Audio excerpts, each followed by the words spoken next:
నూతన సంవత్సర ఆరాధన కాబట్టి మీ అందరికీ హ్యాపీ న్యూ ఇయర్. ఈరోజు మనం ఆరాధన చేసుకుందాం. మన మధ్యలో ఉన్న సంఘ పెద్ద శాంతి గారు ఆరాధన చేస్తారు. హల్లెలూయా హల్లెలూయా స్తుతి స్తుతి స్తుతి స్తుతి స్తుతి స్తుతి వందన దేవ ప్రభు యేసయ్య మీకు వందనాలు స్తుతి. మీరు చాలా మంచి దేవుడు. ఎందుకంటే మాకు తినడానికి తిండి ఇచ్చారు, వేసుకోవడానికి బట్టలు ఇచ్చారు, ఉండడానికి ఇల్లు ఇచ్చారు. ప్రభు ఈ సమయంలో ఎంతమంది జనాభా ఉన్నారో నాకు సరిగా తెలియదు, కానీ మీకు తెలుసని నాకు తెలుసు. నాకు కూడా తెలుసు ప్రభు, మీరు కూడా రోజు అవన్నీ ఇస్తున్నారు. ఆమె ఆమె ఆమె నా ప్రార్థన కొత్తగా ఉండొచ్చు. ఆమె కొత్తగా కాదు, చెత్తగా ఉంది. మన పాత జీవితాన్ని మార్చుకోవాలి. మనం ఆరాధన చేసుకుందాం.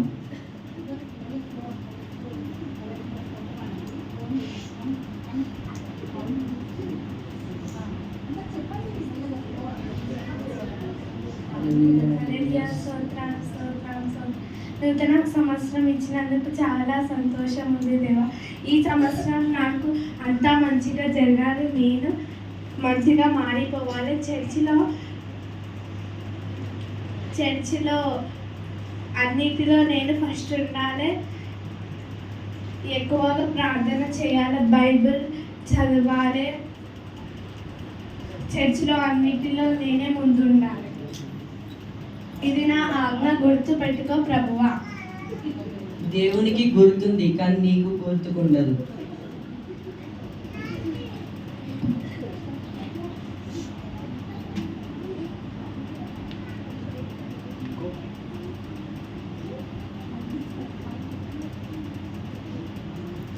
దేవుడా నన్ను చూడు, నన్ను చూడు. బైబిల్ ఓపెన్ చేసినప్పుడు మంచి వాక్యం రావాలి ప్రభువా. యోబు 2:12 తలల మీద ధూళి నుంచి వెలుగెత్తి ఏడ్చింది. ఈ వాక్యం మంచిగా మళ్ళీ యోషయా 14:20 నీ మీద నీ దేశమును పాడు చేసి నీ ప్రజలను హతమార్చితివి. అమ్మో, నేనేమని చంపుతాను? అది మంచిగా లేదు. ఇంకొక ప్రకటన 8:7 రక్తముతో మిళితమైన వడగళ్ళను అగ్నియు పుట్టి భూమిపై పడవేయబడిను. ఈరోజు మంచి రోజులు లేవు. ఇలా వాక్యాలు వస్తున్నాయేంటి? అమావాస్య, జాతకాలు అవన్నీ నేను బాగానే పాటిస్తాను కదా, ఇలా వస్తున్నాయేంటి? ఒకసారి వాగ్దానంలో చూద్దాం. వాగ్దానంలో చూసినా కానీ ఏం లాభం లేదు, ఒక్కటి కూడా జరగదు.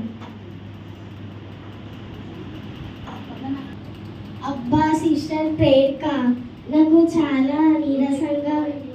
ఎందుకంటే నేను ప్రేయర్కి రాలేదు. నాకు నడుము నొప్పి, కాళ్ళ నొప్పి, చేయిల నొప్పి ఇలా అన్నీ ఉన్నాయి. ఒక్కటా రెండా ఏమని చెప్పాలి? తల నొప్పి కూడా ఉంది. నేను రాలేదు. అవునా సిస్టర్? అయితే ఫంక్షన్కి రండి. ఎంతసేపు సిస్టర్ రెడీ అవ్వడానికి? 2 నిమిషాల్లో రెడీ వస్తాను. నొప్పులన్నీ మాయమైపోయాయి. సాగు మంది